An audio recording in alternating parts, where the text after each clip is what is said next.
Welcome back. We're following breaking news in the United States as we go to air this morning. Protesters have broken police lines. They have stormed the Capitol in Washington, D.C.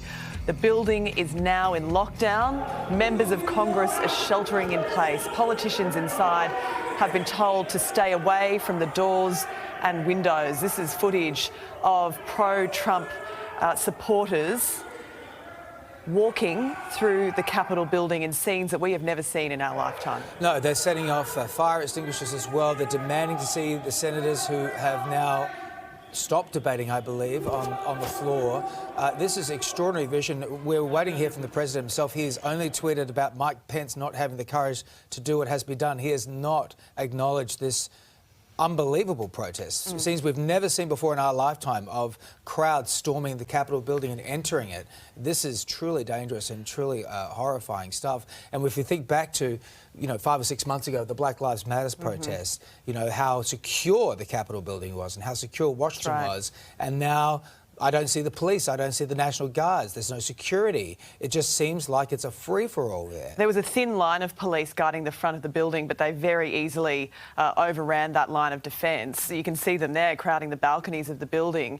This follows the rally that was held outside of the Capitol building just a couple of hours ago. Donald Trump refusing to concede to Joe Biden and using some fairly inflammatory language as well. There were thousands attending that rally. And those lines, that crowd has now spilled over to breach security and enter the building. Thousands of supporters, mostly not wearing masks, which perhaps is not a huge surprise. Our reporter Amelia Adams is on the ground there covering the very latest. We're having some issues right now getting to her because of the chaos that is there on the ground as we go to air this morning.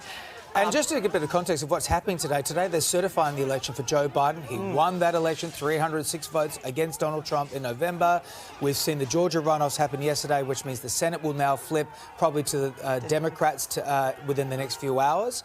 So what we're seeing is America having a bit of a change over here in the democracy, but democracy is not working because if one person says, well, I don't want this to happen, and that person is the president, and his followers, 89 million of them or on Twitter alone, think, well, this is what we should be doing to support our president. This is what happens when democracy starts to fail. These pictures are just in showing clashes inside the Capitol building now. Police there doing their best to force back these protesters who have breached security and entered the building.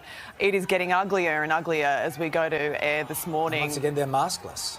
That's right. Mostly maskless. There are questions, of course, this morning as to the whereabouts of the National Guard. It seems that the police who are present are completely overrun and not capable, clearly, of containing this crowd. And they need support. They deserve support there. We're seeing on social media now that a formal request for the National Guard to be called in has been made, but there are also reports on social media, direct quotes from officers on the ground, saying that they have lost control. They've lost control of the situation. Sadly, I don't think this is particularly a surprise, considering some of the language that we heard from Donald Trump this morning. This is a direct quote. He said, "We will not take it anymore. Our country has had enough." But this is just extraordinary. The fact that we are seeing these pro-Trump supporters storming Capitol inside the building, as you said earlier, David.